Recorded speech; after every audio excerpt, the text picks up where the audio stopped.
cirugías. Hay médicos, ya sabemos su opinión, pero hay médicos que afirman que usando el método de robot o el robótico es mejor porque es más rápido. ¿Qué cree usted sobre eso? ¿Qué riesgos hay? Ay, el robot. Vea, cuando a mí me hablan del robot yo me pongo un poco mal porque las personas pensando buscar la última tecnología acuden al robot como si fuera la mejor tecnología y desafortunadamente todavía no lo es. Sí tiene la ventaja de que el cirujano no se cansa, ¿sí? Pero la verdad eso no le interesa mucho al paciente si se cansa o no el cirujano que lo está operando. Pero sí debería interesarse mucho en cómo va a ser su resultado, sobre todo de la parte donante, ¿sí? Entonces, el robot, como decía un amigo muy querido, es la mejor herramienta de marketing que tiene, porque todo el mundo busca su última tecnología y cuando ya se le explica las diferencias entre el robot y, por ejemplo, el equipo Mamba que usamos nosotros, la persona termina decidiéndose con toda la razón por el método Mamba. Y además que con el robot es mucho más costoso porque el costo de hacer funcionar ese aparato es muy elevado, entonces esos costos extras pues toca finalmente pasárselos al paciente. Entonces todavía falta unos añitos para que el robot supere a los humanos. O sea que como yo lo entiendo es, primero, el robot aún no está 100% desarrollado, es algo que se ha venido usando pero no está al 100%. Sí, señora. Dos, simplemente le ahorra el trabajo al doctor, lo cansa menos a usted. Sí.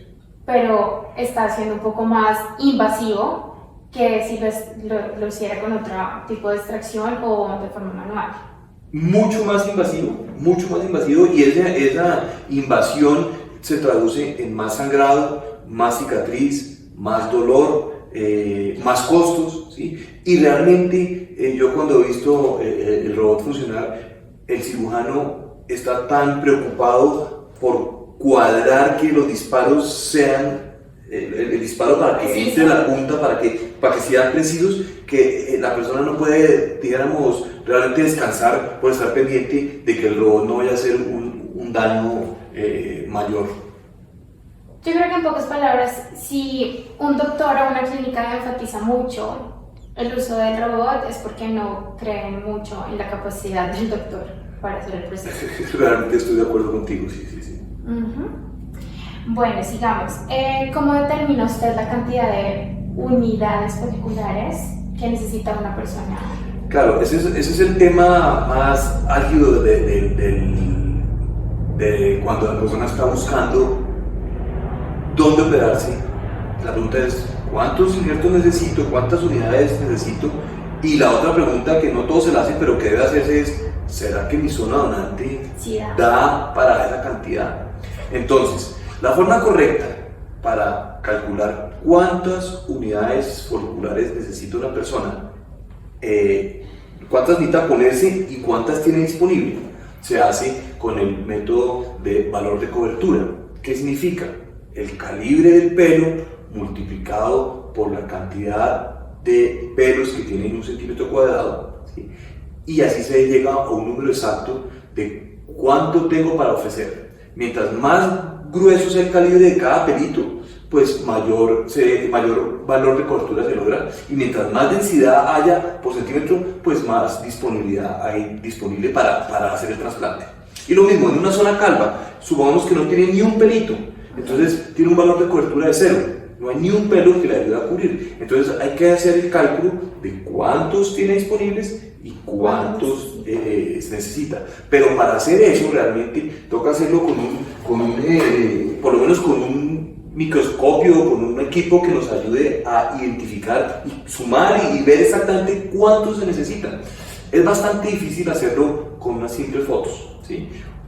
Se busca con las fotos darle un estimativo a la persona de aproximadamente cómo está su zona donante y de aproximadamente cuántos puede necesitar ponerse. Doctor, ya que nos explicaste cómo se determina el número de injertos que una persona necesita, ¿por qué hay tantas clínicas que ofrecen 4.000 y hasta 5.000 injertos sin ni siquiera haber visto a los pacientes? Yo siempre hago una comparación un poquito simple, que es el ejemplo de la pizza. Uno, si a usted le ofrecen una pizza de 4 tajadas o una pizza de 8 tajadas, uno cree que va a recibir más con la de 8 tajadas, pero realmente está recibiendo lo mismo. Acá pasa un poquito parecido. Primero que todo, confunden la palabra unidad folicular con la palabra folículo.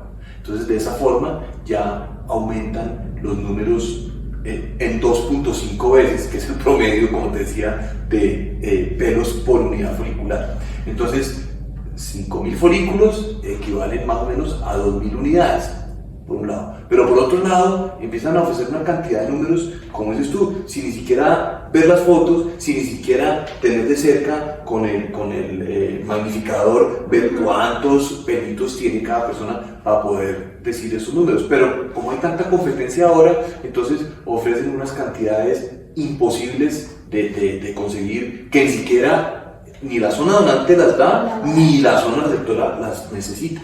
Pero es una forma de tratar de atraer, claro. O sea, nos están mintiendo. Exactamente.